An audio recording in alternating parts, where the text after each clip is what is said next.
எண்ணிக்கை 21ஆம் அதிகாரம். கானானியர் மேல் வெற்றி. இஸ்ரேல் அத்தாரிம் வழியாக வருவதை நெகேபில் வாழ்ந்த கானானியனாகிய அராது மன்னன் கேள்வியுற்றான். அப்போது அவன் இஸ்ரேலரோடு போரிட்டு அவர்களில் சிலரை சிறைப்பிடித்தான். உடனே ஆண்டவரிடம் இஸ்ரேல் பொருத்தனை செய்து, நீர் உண்மையில் இம்மக்களை என் கையில் ஒப்படைத்ததால் அவர்கள் நகர்களை நான் அழித்து விடுவேன் என்று கூறியது. அவ்வாறே ஆண்டவர் இஸ்ரேலின் குரலை கேட்டு கானானியரை ஒப்படைத்தார். அவர்கள் அவரையும் அவர்கள் நகர்களை அழித்தனர். எனவே அந்த இடத்தின் பெயர் ஓர்மா என்று வழங்கியது. வெண்கல பாம்பு. ஏதோம் நாட்டை சுற்றி போகும்படி ஓர் என்ற மலையிலிருந்து அவர்கள் செங்கடல் சாலை வழியாக பயணப்பட்டனர். அவ்வழியை முன்னிட்டு மக்கள் பொறுமை இழந்தனர். மக்கள் கடவுளுக்கும் மோசேக்கும் எதிராக பேசினர். இந்த பாலை நிலத்தில் மாளும்படி எங்களை எகிப்திலிருந்து கொண்டு வந்தது ஏன்? இங்கு உணவும் இல்லை, தண்ணீரும் இல்லை. அற்பமான இந்த உணவு எங்களுக்கு வெறுத்து போய்விட்டது என்றனர். உடனே ஆண்டவர் கொள்ளிவாய் பாம்புகளை மக்களிடையே அனுப்பினார். அவை கடிக்கவே இஸ்ரேல் மக்களில் பலர் மாண்டனர். அப்போது மக்கள் மோசேயிடம் வந்து, நாங்கள் பாவம் செய்துள்ளோம், நாங்கள் ஆண்டவருக்கும் உமக்கு எதிராக பேசியுள்ளோம். அவர் இந்த பாம்புகளை அகற்றிவிடும்படி நீர் ஆண்டவரிடம் வேண்டிக் கொள்ளும் என்றனர். அவ்வாறே மோசே மக்களுக்காக மன்றாடினார். அப்போது ஆண்டவர் மோசேயிடம் கொள்ளிவாய் பாம்பொன்றை செய்து அதை ஒரு கம்பத்தில் பொறுத்து, கடிக்கப்பட்டவர்கள் இதை பார்க்கிற ஒவ்வொருவனும் பிழைப்பான் என்றார். அவ்வாறே மோசே ஒரு வெண்கல பாம்பை செய்து அதை ஒரு கம்பத்தில் பொருத்தினார். பாம்பு கடித்த எந்த ஒரு மனிதனும் இந்த வெண்கல பாம்பை பார்த்து உயிர் பிழைப்பான். கோர்மலை முதல் மோவாபியர் பள்ளத்தாக்கும் வரை. பின் இஸ்ரேல் மக்கள் புறப்பட்டு ஓபோத்தில் பாளையம் இறங்கினர். அடுத்து ஓபோத்திலிருந்து பயணமாகி கதிரவன் உதயம் நோக்கி மோவாபுக்கு எதிரே உள்ள பாலை நிலத்தில் ஈயா அமாரிபில் பாளையம் இறங்கினர். அங்கிருந்து அவர்கள் புறப்பட்டு செரத் பள்ளத்தாக்கில் பாளையம் இறங்கினர். அங்கிருந்து அவர்கள் பயணமாகி அர்னோனுக்கு அப்பால் பாளையம் இறங்கினர். அது எமோரியர் எல்லையிலிருந்து தொடங்கும் பாலை நிலத்தில் உள்ளது. அர்னோன் மோவாபுக்கும் எமோரிய நாட்டுக்கும் இடையேயான மோவாபிய எல்லையாகும்.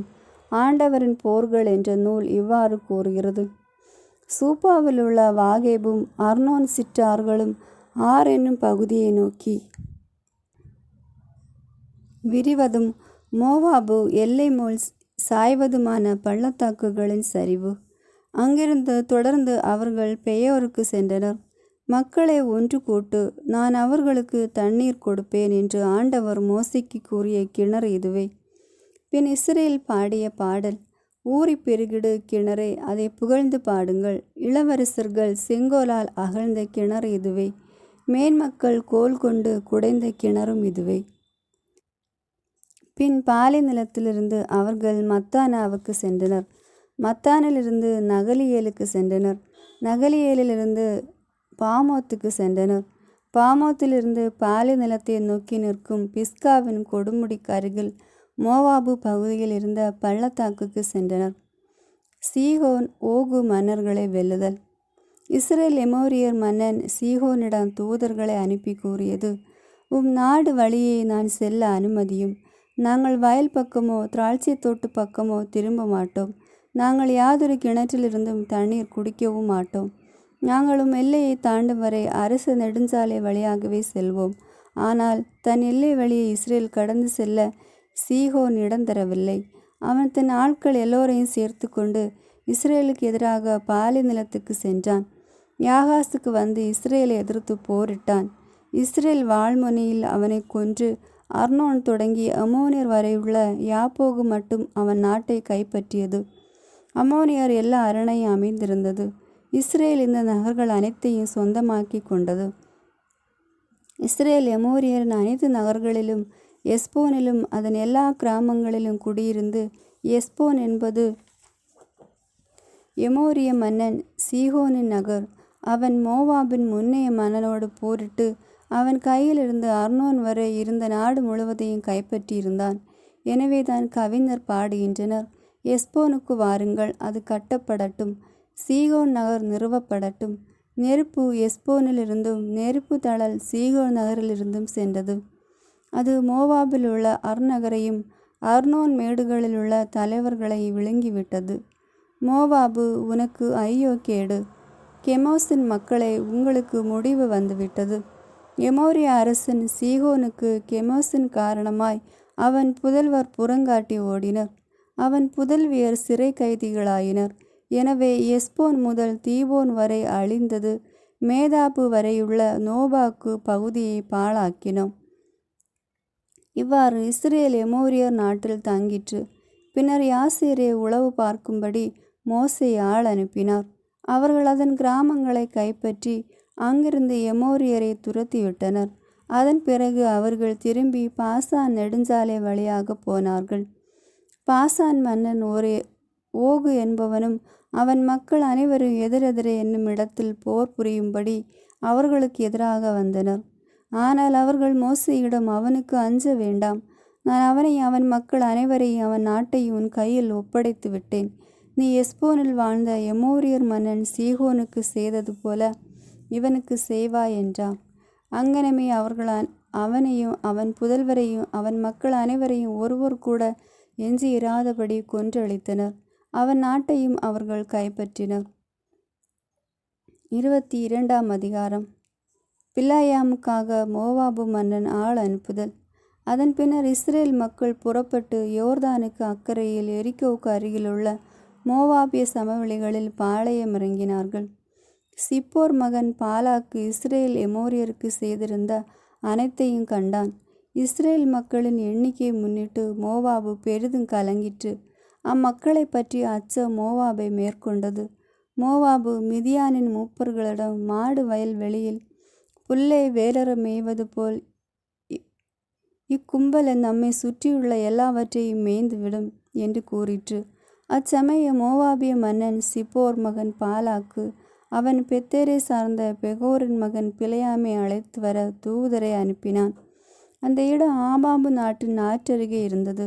அவன் கூறியது, இதோ ஒரு மக்கள் கூட்டம் எகிப்திலிருந்து வெளியேறி வந்திருக்கிறது. அவர்கள் நிலம் முழுவதையும் நிரப்பிக் கொண்டிருக்கிறார்கள். அவர்கள் எனக்கு எதிரில் குடியேறி இருக்கிறார்கள். இப்போதே நீர் புறப்பட்டு வந்து எனக்காக இம்மக்களை சபித்துவிடும். அவர்கள் என்னிலும் மிகவும் வலிமை மிக்கவராய் இருக்கின்றனர். ஒருவேளை நான் அவர்களை முறியடித்து நாட்டிலிருந்து துரத்தக்கூடும். ஏனெனில் நீர் எவனுக்கு ஆசி வழங்குவீரோ அவன் ஆசி பெறுவான், நீர் எவனை சபிப்பீரோ அவன் சாபமடைவான் என்று நான் அறிவேன். அங்கனவே மோவாபு மூப்பரும் மிதியான் மூப்பரும் குறி சொல்வதற்கான கட்டணத்தையும் கையில் எடுத்துக்கொண்டு புறப்பட்டு போயினர். அவர்கள் பிலேயாமிடம் வந்து பாலாக்கு அனுப்பிய செய்தியை சொன்னார்கள். அவர்களிடம், இந்த இரவில் இங்கு தங்கி இருங்கள். ஆண்டவர் என்னோடு பேசுகிறபடி நான் உங்களுக்கு வார்த்தை தருவேன் என்றார். அவ்வாறே மோவாபின் தலைவர்கள் பிலேயாமிடமும் தங்கினார்கள். கடவுள் பிலேயாமிடம் வந்து, உன்னோடு இருக்கிற இந்த ஆட்கள் யார் என்று கேட்டார். பிலேயாம் கடவுளிடம், மோவாபின் மன்னனான சிப்போர் மகன் பாலாக்கு என்னிடம் அனுப்பியுள்ளான். இதோ ஒரு மக்கள் கூட்டம் எகிப்தில் இருந்து வெளியேறி வந்திருக்கிறது. அவர்கள் நிலம் முழுவதையும் நிரப்பிக் கொண்டிருக்கிறார்கள். இப்போதே நீ புறப்பட்டு வந்து எனக்காக அவர்களை சபித்துவிடும். ஒருவேளை நான் அவர்களிடம் போரிட்டு அவர்களை நாட்டிலிருந்து துரத்திவிடக்கூடும் என்று கூறி அனுப்பியுள்ளான் என்றார். கடவுள் பிலேயாமிடம், நீ அவர்களோடு போக வேண்டாம், அம்மக்களை சபிக்கவும் வேண்டாம், ஏனெனில் அவர்கள் ஆசி பெற்றோர் என்று கூறினார். அப்படியே பிலேயாம் காலையில் எழுந்து பாலாக்கு அனுப்பிய தலைவர்களிடம், உங்கள் சொந்த நாட்டுக்கு போங்கள், நான் உங்களோடு வருவதற்கு ஆண்டவர் அனுமதி மறுத்துவிட்டான் என்று சொன்னார். அதன்படி மோவாபின் தலைவர்கள் எழுந்து பாலாக்கிடம் போய், பிலேயாம் எங்களிடம் வர மறுக்கிறார் என்றார்கள். மீண்டும் பாலாக்கு அவர்களை விட மதிப்பில் உயர்ந்த இன்னும் பல தலைவர்களை அனுப்பினான். அவர்கள் பிலேயாமிடம் வந்து, சிப்போர் மகன் பாலாக்கு கூறுவது, என்னிடம் நீர் வருவதை தடுக்க எதற்கும் இடம் கொடாதையும், உறுதியாக நான் உமக்கு மிகுந்த மரியாதை செய்வேன். நீர் எனக்கு சொல்வதையெல்லாம் நான் செய்வேன், வாரும், இந்த மக்களை எனக்காக சபியும் என்றனர். ஆனால் பிலேயாம் பாலாக்கின் அலுவலர்களிடம் பதில் மொழியாக கூறியது, பாலாக்கு தன் வீடு நிறைய வெள்ளியும் பொன்னும் எனக்கு தந்தாலும் என் கடவுளாகிய ஆண்டவரின் கட்டளையை குறைவாகவோ கூடுதலாகவோ என்னால் மீற முடியாது. இன்றிரவு நீங்கள் தங்கி செல்லுங்கள், ஆண்டவர் கூடுதலாக எனக்கு அறிவிக்கலாம். கடவுள் இரவில் பிலேயாமிடம் வந்து அவரிடம், இந்த ஆட்கள் உன்னை அழைக்க வந்தால் நீ எழுந்து அவர்களுடன் போ, ஆயினும் நான் சொல்வதை மட்டுமே நீ செய்ய வேண்டும் என்றார். அங்ஙனமே பிலேயாம் காலையில் எழுந்து தம் கழுதைக்கு சேணங்கட்டி மோவாபின் தலைவர்களோடு போனார். பிலேயாமும் அவர் கழுதையும். ஆயினும் அவர் போனதை முன்னிட்டு கடவுளின் சினம் மூண்டது. ஆண்டவரின் தூதர் வழியிலே அவருக்கு எதிரியாக நின்றார். அப்போது அவர் கழுதை மேல் ஏறி தம் பணியாளர் இருவருடனும் சென்று கொண்டிருந்தார். ஆண்டவரின் தூதர் கையில் உருவிய வாளுடன் பாதையில் நின்று கொண்டிருப்பதை கழுதை கண்டது. எனவே கழுதை பாதையை விட்டு விலகி வயலுக்குள் சென்றது. பாதைக்கு அது திரும்பும்படி பிலேயாம் கழுதையை அடித்தார். அடுத்து ஆண்டவரின் தூதர் திராட்சை தோட்டங்களுக்கிடையே இருபுறமும் சுவர்களுள்ள ஒரு குறுகிய பாதையில் நின்றார். ஆண்டவரின் தூதரை கண்ட கழுதை சுவரில் முட்டி பிலேயாம் காலை சுவரோடு நெருக்கியது. ஆதலால் அதை அவர் மறுபடியும் அடித்தார். பின் ஆண்டவரின் தூதர் முன்னதாகவே சென்று வலப்புறமோ இடப்புறமோ திரும்ப முடியாத ஒரு குறுகிய இடத்தில் நின்றார். ஆண்டவரின் தூதரை கண்ட கழுதை பிலேயாமுக்கு அடியில் படுத்து கொண்டது. பிலேயாம் சினங்கொண்டு தம் கோலால் கழுதையை அடித்தார். உடனே ஆண்டவர் கழுதையின் வாயை திறந்தார். அது அவரிடம், நீர் 3 முறை இவ்வாறு என்னை அடிப்பதற்கு நான் உமக்கு என்ன செய்தேன் என்றது. பிலேயாம் கழுதையிடம், நீதான் என்னை ஏளனம் செய்து கொண்டிருக்கிறாய். என் கையில் ஒரு வாள் மட்டும் இருந்தால் உன்னை இந்நேரம் கொன்றிருப்பேன் என்றான். கழுதை பிலேயாமிடம், நான் உம் கழுதை அன்றோ? இன்று வரை உம் வாழ்நாளெல்லாம் என் மீது ஏறி வந்துள்ளீரே. எப்போதாவது நான் இப்போது செய்து பழக்கம் உண்டா என்றது. அதற்கு அவர், இல்லை என்றார். ஆண்டவர் பிலேயாமின் கண்களை திறந்தார். கையில் உருவிய வாளுடன் ஆண்டவரின் தூதர் பாதையில் நின்று கொண்டிருப்பதை அவர் கண்டார். அவர் தலை வணங்கி முகங்குப்புற விழுந்தார். ஆண்டவரின் தூதர் அவரிடம் கூறியது, ஏன் 3 முறை இவ்வாறு கழுதையை அடித்தாய்? இதோ நான் உனக்கு எதிரியாக வந்திருக்கிறேன், ஏனெனில் என் பார்வையில் உன் வழி தவறானது. இந்த கழுதை என்னை கண்டு இந்த 3 முறை என் முன்னின்று திரும்பி விலகியது. அது என் முன்னின்று திரும்பி விலகாதிருந்தால் உறுதியாக இப்போதே உன்னை நான் கொன்று அதை வாழ விட்டிருப்பேன். பிலேயாம் ஆண்டவரின் தூதரிடம், நான் பாவம் செய்து விட்டேன். நீர் பாதையிலே எனக்கு எதிராக நின்றதை நான் அறிந்து கொள்ளவில்லை. எனவே இப்போதும் இது உன் பார்வையில் தீயதாக இருப்பின் நான் திரும்பி போய் விடுகிறேன் என்றார். ஆண்டவரின் தூதர் பிலேயாமிடம், இந்த ஆட்களுடன் நீ போ, ஆயினும் நான் சொல்லும் வார்த்தைகளை மட்டும் நீ பேச வேண்டும் என்றார். அவ்வாறே பிலேயாம் பாலாக்கு அனுப்பிய தலைவர்களுடன் போனார். பாலாக்கு பிலேயாமை வரவேற்றல். பிலேயாம் வந்திருப்பதை பாலாக்கு கேட்டதும் அவரை சந்திக்கும்படி அவன் மோவாபு நகருக்கு புறப்பட்டு போனான். அது அர்னோன் எல்லையின் இறுதியில் இருந்தது. பாலாக்கு பிலேயாமிடம், நான் உம்மை அழைத்து வர ஆள் அனுப்பவில்லையா? பின்னர் ஏன் நீர் வரவில்லை? உமக்கு மரியாதை செய்ய நான் இயலாதவனோ என்று கேட்டான். பிலேயாம் பாலாக்கிடம், இதோ நான் உம்மிடம் வந்துள்ளேன். நானாக எதையும் பேச இப்போது என்னால் இயலாதே. கடவுளின் வாயில் வைக்கும் வார்த்தையாலேயே நான் பேச வேண்டும் என்றான். அதன் பின் பிலேயாம் பாலாக்குடன் போனார். அவர்கள் கிரியாத்து கூசோத்துக்கு வந்தனர். பாலாக்கு ஆடு மாடுகளை பலியிட்டு அவற்றிலிருந்து பிலேயாமுக்கு அவரோடிருந்த தன் அலுவலருக்கும் கொடுத்து அனுப்பினான். பிலேயாமின் முதல் உரை. மறுநாள் பாலாக்கு பிலேயாமை பாமோத்து பாகாலுக்கு கூட்டிக் கொண்டு வந்தான். அங்கிருந்து அவன் இஸ்ரேல் மக்களில் மிகவும் அண்மையில் இருந்தோரை பார்த்தான். 23ஆம் அதிகாரம். பிலேயாம் பாலாக்கிடம், எனக்காக இங்கு 7 பலிபீடங்களை எழுப்பும். எனக்காக இங்கு 7 காளைகளை 7 கிடாய்களையும் தாரும் என்றான். பிலேயாம் சொன்னபடி பாலாக்கு செய்தான். பிலேயாமும் பாலாக்கும் ஒவ்வொரு பலிபீடத்திலும் ஒரு காளையையும் ஒரு கிடாயையும் பலியிட்டனர். பிலேயாம் பாலாக்கை பார்த்து, உன் எரிபலி அருகே நின்று கொள்ளும், நான் போகிறேன். அவர் எதையெல்லாம் எனக்கு காண்பிக்கிறாரோ அதை உமக்கு அறிவிப்பேன் என்றார். பின் அவர் மொட்டை மேடு நோக்கி போனார். கடவுள் பிலேயாமை சந்தித்தார். பிலேயாம் அவரிடம், நான் 7 பலிபீடங்களை ஆயத்தம் செய்து ஒவ்வொரு பலிபீடத்தின் மேலும் ஒரு காளையையும் ஒரு கிடாயையும் பலியிட்டுள்ளேன் என்றார். ஆண்டவர் ஒரு வார்த்தையை பிலேயாமின் வாயில் வைத்து அவரிடம், பாலாக்கிடம் திரும்பி போய் இப்படியே பேசு என்றார். அவர் அவனிடம் திரும்பி போகையில் அவன் மோவாபின் எல்லா தலைவர்களோடும் தன் எரிபலி அருகில் நின்று கொண்டிருந்தான். பிலேயாம் திருவுரையாக கூறியது. ஆராமிலிருந்து பாலாக்கு, கீழே மலைகளிலிருந்து மோவாபின் மன்னன் என்னை கொண்டு வந்துள்ளான். வா, எனக்காக யாக்கோபை சபி, வா, இஸ்ரேலை பழித்துரை என்கிறான். கடவுள் சபிக்காதவனை நான் எப்படி சபிப்பேன்? கடவுள் பழித்துரைக்காதவனை நான் எப்படி பழித்துரைப்பேன்? மலைகளின் உச்சியிலிருந்து நான் அவர்களை நோக்குகிறேன். குன்றுகளிலிருந்து நான் அவனை பார்க்கிறேன். இதோ தனியாக வாழ்கிறதென்று மக்கள் கூட்டம். இது வேற்றினத்தாரோடும் தன்னையும் ஓர் இனமாய் கொள்ளவில்லை. யாக்கோபின் தூசியை எண்ணிக்கையிடவோ இஸ்ரேலின் கால் பங்கை கணக்கெடுக்கவோ யாரால் இயலும்? நான் நேர்மையாளர் இறப்பை அடைவேனாக. என் முடிவும் அவர் போன்று இருப்பதாக. பின்னர் பாலாக்கு பிலேயாமிடம், நீர் என்ன எனக்கு இப்படி செய்து விட்டீர்? என் எதிரிகளை சபிக்கும்படி நான் உம்மை கொண்டு வந்தேன். ஆனால் இதோ நீர் அவர்களுக்கு ஆசி மேல் ஆசி வழங்குகிறீர் என்றான். அதற்கு மறுமொழியாக அவர், ஆண்டவர் என் வாயில் வைத்ததை பேசுவது என் கடமை என்றோ என்றார். பிலேயாமின் 2ஆம் முறை. பாலாக்கு அவரிடம், வேறொரு இடத்திற்கு என்னோடு வாரும்.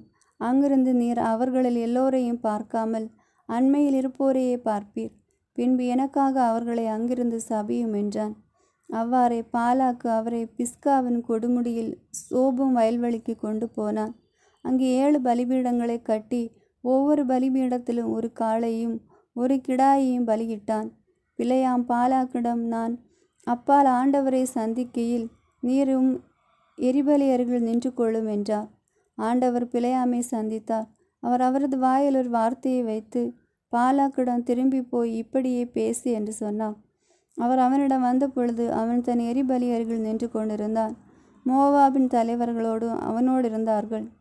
பாலாக்கு அவரிடம், ஆண்டவர் என்ன உரைத்துள்ளார் என்று கேட்டான். பிலேயாம் திருவுரையாக கூறியது, பாலாக்கு, எழுந்து கேள். கீப்போர் மகனே, எனக்கு செவி கொடு. பொய் சொல்வதற்கு கடவுள் மனிதன் அல்லர்.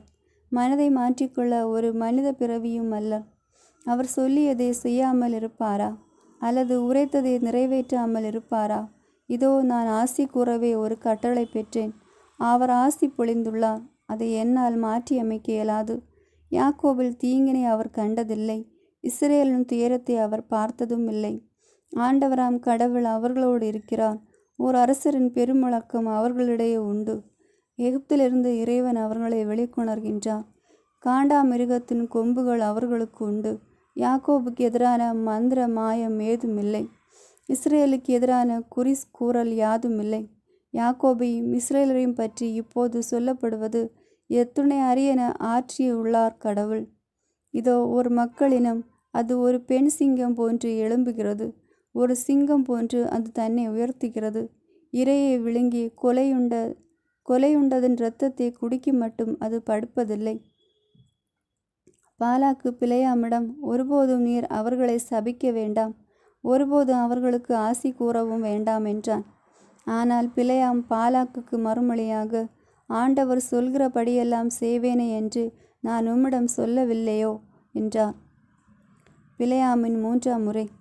பின்னர் பாலாக்கு பிலேயாமிடம், மீண்டும் வாரும்.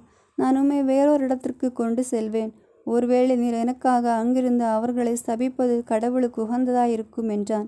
அங்கனமே பாலாக்கு பிலேயாமை பெகோரின் கொடுமுடிக்கும் கொண்டு போனான். அது பாலை நிலத்தை நோக்கியவாறு அமைந்திருந்தது. பிலேயாம் பாலாக்கிடம், எனக்காக இங்கு 7 பலியிடங்களை கட்டும். எனக்கு இங்கு 7 காளைகளையும் 7 கிடாய்களையும் ஏற்பாடு செய்யும் என்றான். பிலேயாம் சொன்னபடியே பாலாக்கு செய்து ஒவ்வொரு பலிபீடத்திலும் ஒரு காளையும் ஒரு கிடாயையும் பலியிட்டான். 24ஆம் அதிகாரம். இஸ்ரேலுக்கு ஆசி கூறுவதை ஆண்டவருக்கு விருப்பம் என்று பிலேயாம் கண்டபோது, முன்பு செய்தது போன்று அவர் சகுனம் பார்க்க செல்லாமல் தம் முகத்தை பாலை நிலத்துக்கு நேரே திருப்பினார். பிலேயாம் மேறிட்டு பார்க்கவே குலம் குலமாக பாளையமிறங்கிய இஸ்ரேலரை கண்டார். அப்போது கடவுளின் ஆவி அவர் மேல் இறங்கியது. அவர் திருவுரையாக கூறியது, பெகோர் புதல்வன் பிலேயாமின் திருமொழி, கண் திறக்கப்பட்டவனின் திருமொழி. கடவுளின் வார்த்தைகளை கேட்கிறவனின் பேராற்றல் வாய்ந்தவனின் காட்சியைக் கண்டு கீழே விழுந்தும் கண் மூடாதவனின் திருமொழி. யாக்கோபே, உன் கூடாரங்களும் இஸ்ரேலே உன் இருப்பிடங்களும் எத்துணை அழகு வாய்ந்தவை. அவை விரிந்து கிடக்கும் பள்ளத்தாக்குகள் போன்றவை. ஆண்டவர் நட்ட அகில் மரங்கள் போன்றவை. நீரருகில் உள்ள கேதுரு மரங்கள் போன்றவை. அவனுடைய நீர் கால்களிலிருந்து தண்ணீர் ஓடும். அவனது விதை நீர்த்திரளின் மேல் இருக்கும். அவனுடைய அரசன் ஆகாகை விட பெரியவன். அவனது அரசு உயர்த்தப்படும். கடவுள் அவனை எகிப்திலிருந்து கொண்டு வருகிறார். காண்டாமிருகத்தின் கொம்புகள் அவனுக்கு உண்டு. அவன் தன் எதிரிகளாகிய வேற்றினத்தவரை விழுங்கி விடுவான். அவர்கள் எலும்புகளை தூள் தூளாக நொறுக்குவான். அவர்களை தன் அம்புகளால் ஊடுருவ குத்துவான். அவன் துயில் கொண்டான். சிங்கம் போன்றும் பெண் சிங்கம் போன்றும் படுத்து கொண்டான். அவனை எழுப்பி விடுவோன் யார்? உனக்கு ஆசி கூறுவேன், ஆசி பெறுவான். எனவே உன்னை சபிப்போன் சாபமடைவான். எனவே பிலேயாம் மீது பாலாக்கு கடும் சினங்கொண்டு தன் கைகளை தட்டி பிலேயாமிடம், என் எதிரிகளை சபிக்கவே நான் உம்மை அழைத்தேன். ஆனால் நீர் 3 முறை அவர்களுக்கு ஆசி கூறியுள்ளீர். எனவே உடனே இடத்துக்கு ஓடிவிடும். உமக்கு உறுதியாக மரியாதை செய்வேன் என்று சொல்லியிருந்தேன். ஆண்டவரோ நீர் மரியாதை பெறாதபடி தடுத்து விட்டார் என்றான். பிலேயாம் பாலாக்குக்கு மறுமொழியாக கூறியது, நீர் என்னிடம் அனுப்பிய தூதரிடம் நான் சொல்லவில்லையா? பாலாக்கு வீடு நிறைய வெள்ளியும் பொன்னும் தந்தாலும் ஆண்டவரின் வார்த்தையை மீறி சென்று என் விருப்பப்படி நன்மையோ தீமையோ செய்ய இயலாது. ஆண்டவர் பேசுவதே நான் பேசுவேன் என்று சொல்லவில்லையோ? இப்போது நான் என் மக்களிடம் போகிறேன், வாரும். பிற்காலத்தில் இம்மக்கள் உமக்களுக்கு என்ன செய்வார்கள் என்று உமக்கு தெரிவிப்பேன் என்றார். பிலேயாமின் இறுதி உரைகள். அவர் திருவுரையாக கூறியது, பெகோரின் புதல்வன் பிலேயாமின் திருமொழி, கண் திறக்கப்பட்டவனின் திருமொழி. கடவுளின் வார்த்தைகளை கேட்டு உன்னதர் அளித்த அறிவை பெற்று பேராற்றலுடையவரின் காட்சி கண்டு கீழே வீழ்ந்தும் கண் மூடப்படாதவனின் திருமொழி. நான் அவரை காண்பேன், ஆனால் இப்போதன்று. நான் அவரை பார்ப்பேன், ஆனால் அண்மையில் அன்று. யாக்கோபிலிருந்து விண்மீன் ஒன்று உதிக்கும், இஸ்ரேலிலிருந்து செங்கோல் ஒன்று எழும்பும். அது மோவாபின் நெற்றி பிறையை நசுக்கும், சேத்தின் புதல்வர் அனைவரையும் அழித்துவிடும். அவன் எதிரியான ஏதோம் பாழாகிவிடும், சேயரும் கைப்பற்றப்படும். இஸ்ரேலோ வலிமையுடன் செயல்படும். யாக்கோபு ஆளுகை செய்வான், அவர்களில் எஞ்சியிருப்போர் அழிக்கப்படுவர். பின் அவர் அமலோக்கை பார்த்து திருவுரையாக கூறியது, வேற்றினங்களில் முதன்மையானவன் அமலேக்கு, இறுதியில் அவன் அழிந்து போவான். அடுத்து கேனியனை நோக்கி திருவுரையாக கூறியது, உன் வாழ்விடம் உறுதியானது, உன் கூடு பாறையில் அமைந்துள்ளது. ஆயினும் கேனியன் பாழாய் போவான். அசீரியர் உன்னை சிறைப்பிடித்து செல்ல எவ்வளவு காலம்தான் ஆகும்? பின்னும் அவர் திருவுரையாக கூறியது, அந்தோ கடவுள் இதனை செய்யும்போது எவன்தான் பிழைப்பான்? கித்தீம் தன் கப்பல்களால் அசீரியாவையும் எபேரியையும் துன்புறுத்துவான். பின்பு பிலேயாம் எழுந்து தம் இடத்துக்கு திரும்பினார். பாலாக்கும் தன் வழியே சென்றான். 25ஆம் அதிகாரம். பெகோரில் இஸ்ரேல் மக்கள். இஸ்ரேல் சித்துமில் தங்கியிருந்த போது மக்கள் மோவாபின் புதல்வியரோடு முறைகேடாக நடக்கத் தொடங்கினர். அவர்கள் தங்கள் தெய்வங்களின் பலிகளில் பங்கேற்க மக்களை அழைத்தனர். மக்கள் உண்டு அவர்கள் தெய்வங்களை பணிந்து வணங்கினர். இங்கனம் இஸ்ரேல் பாகால் பெகோரை அடிபணிந்து. எனவே ஆண்டவரின் சினம் இஸ்ரேலுக்கு எதிராக மூண்டது. ஆண்டவர் மோசேயிடம், மக்களின் தலைவர்கள் அனைவரையும் கொண்டு வந்து பட்ட பகலில் ஆண்டவர் முன் தூக்கிலிடு, அதனால் ஆண்டவர் கடும் சினம் இஸ்ரேலை விட்டு நீங்கும் என்று கூறினார். மோசே இஸ்ரேலின் தலைவர்களிடம், உங்கள் ஒவ்வொருவரும் பாகால் பெகோரை அடிபணிந்து தம் ஆட்களை கொன்று விடுங்கள் என்றார். மேலும் இஸ்ரேல் மக்கள் சந்திப்பு கூடார வாயிலில் அழுது கொண்டிருந்த பொழுது அவர்களின் ஒருவன் மிதியானியை பெண் ஒருத்தியை தன் வீட்டுக்கு கூட்டிக் கொண்டு வந்தான். இது மோசேயின் பார்வையிலும் இஸ்ரேல் மக்கள் கூட்டமைப்பில் உள்ள அனைவர் பார்வையிலும் நடந்தது. குரு ஆரோன் மகன் எலெயாசாரின் புதல்வன் பினகாசு இதனை பார்த்ததும் அவன் மக்கள் கூட்டமைப்பை விட்டு எழுந்து தன் கையில் ஒரு ஈட்டியை எடுத்து கொண்டான். அவன் அந்த இஸ்ரேல் மனிதனின் பின்னே உள்ளறைக்குள் சென்று அந்த இஸ்ரேல் மனிதனையும் அந்த பெண்ணையும் சேர்த்து அவள் வயிறு வழியே ஊடுருவ குத்தினான். இதனால் இஸ்ரேல் மக்களிடையே கொள்ளை நோய் அகன்றது. எனினும் அக்கொள்ளை நோயால் இறந்தோர் 24,000 பேர். ஆண்டவர் மோசேயிடம் கூறியது, குரு ஆரோன் மகன் எலெயாசாரின் புதல்வன் பினகாசு இஸ்ரேல் மக்களிடமிருந்து என் சினத்தை அகற்றி விட்டான். நான் அவர்கள் மீது கொண்டிருந்த அன்பின் வெறியை அவனும் காட்டிவிட்டான். ஆகவே என் பேரார்வத்தால் இஸ்ரேல் மக்களை நான் முற்றிலும் அழித்து விடவில்லை. எனவே நீ சொல்ல வேண்டியது, இதோ என் நல்லுறவு உடன்படிக்கையை அவனுக்கு கொடுக்கிறேன். அது அவனுக்கும் அவனுக்கு பின் அவன் வழித்தோன்றல்களுக்கும் நிலையான குருத்துவத்தின் உடன்படிக்கையாயிருக்கும். அவன் தன் கடவுள் மீது பேரார்வம் கொண்டிருந்ததால் இஸ்ரேல் மக்களுக்காக கரை நீக்கம் செய்தான். மிதியானிய பெண்ணுடன் சேர்த்து கொல்லப்பட்ட இஸ்ரேல் பெயர் சிம்ரி. இவன் சிமியோன் குலத்தை சார்ந்த மூதாதியர் வீட்டு தலைவனான சாலூவின் மகன். கொல்லப்பட்ட அந்த மிதியானிய பெண்ணின் பெயர் கோகுபி. இவள் மிதியானில் மூதாதையர் வீட்டொன்றுக்கு தலைவனான சூரின் மகள். ஆண்டவர் மோசேயிடம் கூறியது, மிதியானியரை தாக்கி அவர்களை வெட்டி வீழ்த்துங்கள், ஏனெனில் அவர்களும் தங்கள் சூழ்ச்சிகளால் உங்களை ஏமாற்றினார்கள். இதனால் பெகோரை முன்னிட்டு மிதியான் தலைவனின் மகளாகிய அவர்கள் சகோதரி ஓகுபியின் காரியத்திலும் அவர்கள் உங்களை கெடுத்து விட்டார்கள். பெகோரை முன்னிட்டு ஏற்பட்ட கொள்ளை நோய் காலத்தால் அவள் கொல்லப்பட்டாள். ஆமேன். God bless you.